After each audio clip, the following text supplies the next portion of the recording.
Hello aspirants, welcome back to career पर। तो RBI assistant 2023 जिसका नोटिफिकेशन अभी तक नहीं रिलीज हुआ और सबको इंतजार है। सब लोग इंतजार कर रहे हैं कि आरबीआई असिस्टेंट का नोटिफिकेशन आएगा तो प्रिपरेशन हम शुरू करेंगे। तो इसी वजह से आरबीआई असिस्टेंट 2023 के लिए कंप्यूटर अवेयरनेस क्लासेस मेरे चैनल के ऊपर आ रही हैं। आप एग्जाम की तैयारी पहले से ही करके रखोगे तो बेटर एक एज मिलेगा आपको बाकी स्टूडेंट से जो नोटिफिकेशन का वेट कर रहे हैं। नोटिफिकेशन तो रिलीज होएगा, वो मार्च में होगा या फिर अप्रैल में होगा, वो बाद में देखेंगे, लेकिन उसकी तैयारी पहले से ही करना एक बेटर ऑप्शन रहेगा।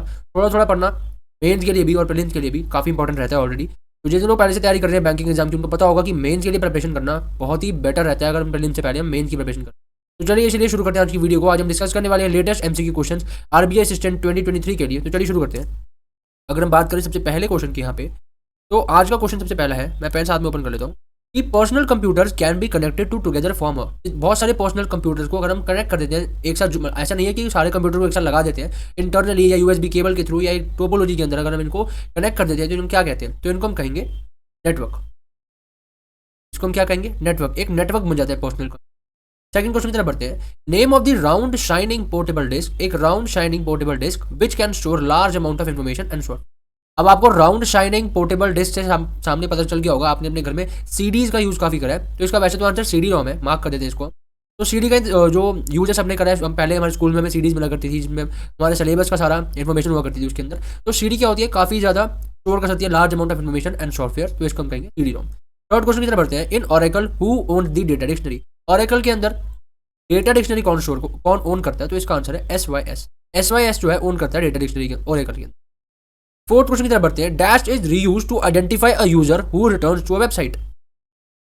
क्या चीज़ यूज होती है दोबारा किसी भी यूजर, जो कोई भी, अगर जैसे वेबसाइट है, अगर आप बात के चलो कि google.com है या फिर कोई भी XYZ अगर हम डाल के देखते हैं xyz.com, तो वहाँ पे जब भी आप दोबारा विजिट करोगे, सबसे पहली बार विजिट करोगे, तो वहाँ पे आपको एक नोटिफिकेशन पॉपअप होता है कि कुकीज़ के नाम से। वहाँ पे कुकीज़ आपको देते हैं, आप एक्सेप्ट करते हो उसको, आप उसके अंदर चले जाते हो, तो आपको वो बार बार आइडेंटिफाई जो हर बार करेगा वो अपने इंटरनली प्रोसेस से करेगा। तो उसके अंदर क्या होता है? कुकीज़ होते हैं।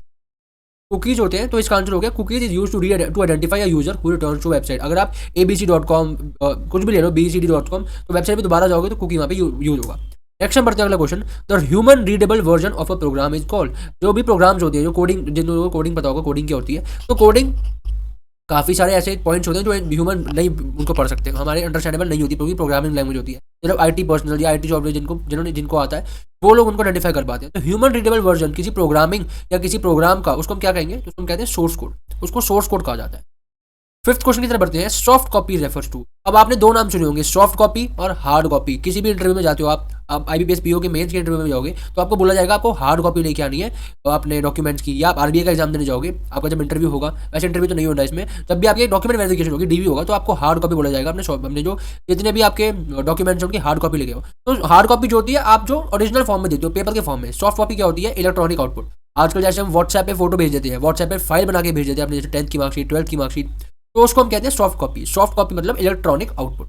नेक्स्ट हम बात करते हैं meaningful file name helps in easy file dash. यहाँ पे डैश लगा देते हैं कि अगर जैसे आप अपने कंप्यूटर में फाइल्स को सेव कर रहे हो, अपने डॉक्यूमेंट्स को सेव कर रहे हो, अपने फोल्डर्स को सेव कर रहे हो, तो at the end of the day अगर आपने 1000 फोल्डर सेव करे, 1000 फाइल सेव करी, अब अगर आप उनको कुछ भी नाम दे दोगे, एक का ABC दे दिया, दूसरे का BXY दे दिया, XYZ दे दिया, कुछ भी दे दिया, 1 2 3 दे दिया, अब 1000 के 1000 नाम आपने ऐसे दे दिया, लेकिन आपने मीनिंगफुल नाम कुछ भी नहीं दिया। या तो आप उनको क्रोनोलॉजिकल ऑर्डर से दोगे ABCD, आपने सोचा कि ऐसे दे दें कि 1000 मिल जाएगी बाद में, लेकिन at the end of the day आपको 1000 फाइल को, जो आपको एक फाइल चाहिए ढूंढने के लिए, बहुत इशू हो जाएगा, बहुत ज़्यादा डिस्टर्बेंसेज हो रहेंगे आपके लिए। तो इसलिए मीनिंगफुल फाइल नेम देना चाहिए, जैसे ABC 1000 तक के, ठीक है। तो इसमें क्या होगा कि मीनिंगफुल फाइल नेम आपको किस लिए हेल्प करता है? Easy accessing of file. तो आपको हेल्प करेगा ये ईजी एक्सेसिंग ऑफ फाइल। थोड़ी आवाज़ में इशू आएगा, थोड़ा खराब है। नेक्स्ट हम बात करते हैं। Which of the following controls the manner of interaction between the user and the operating system. हम यूजर और जो हमारे सामने कंप्यूटर में काम हो रहा है, जो काम कर रहा है ऑपरेटिंग सिस्टम, कौन सा ऐसा जो चीज़ है जो इंटरेक्शन को मैनेज करती है हमारे यूजर और ऑपरेटिंग सिस्टम के? तो इसका आंसर है user interface. User interface control करता है कि कैसे मैनर में इंटरेक्शन होगा यूजर और ऑपरेटिंग सिस्टम का। यूजर हो गए जो हम, एंड यूजर जो हम कंप्यूटर चला रहे हैं, और ऑपरेटिंग सिस्टम आपको सामने जो काम हो रहा है कंप्यूटर के ऊपर। नेक्स्ट हम बात करते हैं। You can keep your personal files folders in. अपनी पर्सनल फाइल और फोल्डर आपने एक अलग से डॉक्यूमेंट बना दिया कि मेरी पर्सनल फाइल की डॉक्यूमेंट, जैसे मेरी मार्कशीट है, इसके अंदर मेरे ग्रेजुएशन के सर्टिफिकेट्स हैं, इसमें मेरे इंटर्नशिप के सर्टिफिकेट्स हैं, या मैंने डिग्री करी है, या मैंने सर्टिफिकेट कोर्स करी है, तो मैं इनको पर्सनल अपनी फाइल में रखना चाहता हूँ। तो पर्सनल फाइल और फोल्डर आप कहाँ सबमिट करोगे, कहाँ पे सेव करोगे? माई डॉक्यूमेंट। माई डॉक्यूमेंट में जाओगे, आप एक फोल्डर बना दोगे अपने नाम से कि मेरी पर्सनल फाइल्स है, यहाँ पे आप सारी पर्सनल फाइल में एक्सेस कर लोगे। बहुत ईजी क्वेश्चन है, बहुत ही बेसिक क्वेश्चन है। अगले क्वेश्चन की तरफ बढ़ते हैं। Dash is a set of rules. अब यहाँ पे बहुत इंपॉर्टेंट क्वेश्चन आता है, क्योंकि मैंने पीछे 2-3 वीडियो बनाई थी ऐसी आरबीआई असिस्टेंट के लिए ही, सेम आपको दिख जाएगी मैंने प्लेलिस्ट के अंदर, नीचे लिंक है उसका। उसमें हमने 2 से लेकर 3 ऐसी टर्म्स पढ़ी थी जो इस क्वेश्चन से रिलेट करेंगी, आपको रिलेट करेंगी, क्योंकि अब यहाँ पे इसका आंसर क्या होने वाला है, प्रोटोकॉल। पहले इसका आंसर बताता हूँ आपको। Protocol is a set of rules.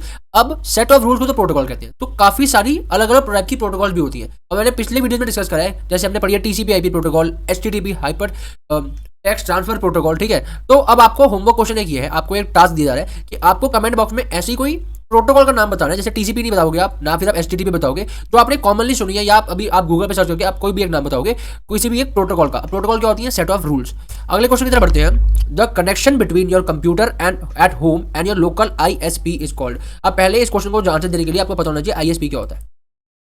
ISP आपका होता है इंटरनेट सर्विस प्रोवाइडर, जो आपको इंटरनेट दे रहा है, जहाँ से आपका वाईफाई आ रहा है। आप जियो का वाईफाई यूज कर रहे हो, एयरटेल का यूज कर रहे हो, आइडिया का कर रहे हो, कुछ भी किसी का भी अगर आप कर रहे हो, सिटी का कर रहे हो, तो आईएसपी हो गया आपका इंटरनेट सर्विस प्रोवाइडर। अब एक कनेक्शन जो आपके कंप्यूटर जो आपके घर पे है और local ISP internet service provider के लिए जो होता है, उसके बीच में कनेक्शन को हम क्या कहते हैं, उसको हम कहते हैं द लास्ट माइल। अब एक बात यहाँ पे मैं डिफाइन कर दूँ, यहाँ पे कहीं जगह आपको आंसर देखने को मिलेगा द होम पेज, कहीं जगह देखने को मिलेगा होम पेज, बट ये क्वेश्चन जो कनेक्शन है, कनेक्शन का मतलब यहाँ पे आ रहा है कि कितनी वेवलेंथ का, कितनी स्पीड का आपके घर में वाईफाई आ रहा है। जो स्पीड है, जो वो वेवलेंथ है या बैंडविड्थ है, जो भी है, इन दोनों में से एक टर्म अगर आप मान के चलो, जो हमारा स्पीड है, जो स्पीड हमारी जितनी आ रही है, या जितना हमारी बैंडविड्थ है, या फिर जो आप कहोगे इन टर्म्स ऑफ ये बात कर रहे हैं अभी हम कि यहाँ पे सिर्फ एग्जांपल दे रहे हैं सबका मैं, जो कनेक्शन या फिर आपका जो स्पीड है, उसके कनेक्शन, जो उसका कनेक्शन है आपके कंप्यूटर जो आपके घर पे लगा है और आईएसपी के बीच में, उसको हम कहते हैं लास्ट माइल। लास्ट माइल और होम पे जो डिफरेंस रहेगा, लेकिन लास्ट माइल कंफर्म इसका आंसर है, आप गूगल पे जाकर सर्च भी कर सकते हो कि कनेक्शन को क्या कहते हैं। ठीक है, तो आज के क्वेश्चन यहीं पे खत्म करते हैं, आज का एमसीक्यू यहीं पे खत्म करते हैं। अगर आपको वीडियो पसंद आई हो, वीडियो को लाइक कर लेना, चैनल को सब्सक्राइब कर लेना और बेल आइकन जरूर प्रेस कर लेना, जितनी भी वीडियोस आएंगी आपको देखने को मिल जाएंगी। और अगर आपने पहली वीडियो नहीं देखी है कंप्यूटर अवेयरनेस की आरबीआई असिस्टेंट के लिए, आप जाकर चेक कर सकते हो। नाबार्ड डेवलपमेंट असिस्टेंट का पिछले साल एग्जाम हुआ था, उसकी भी वीडियो आ चुकी है मेरे चैनल के ऊपर, आप जाकर उसको भी देख सकते हो। बाकी इसको खत्म करता हूँ। वीडियो पसंद आई वीडियो को लाइक और चैनल को जरूर सब्सक्राइब कर लेना। Thanks for watching.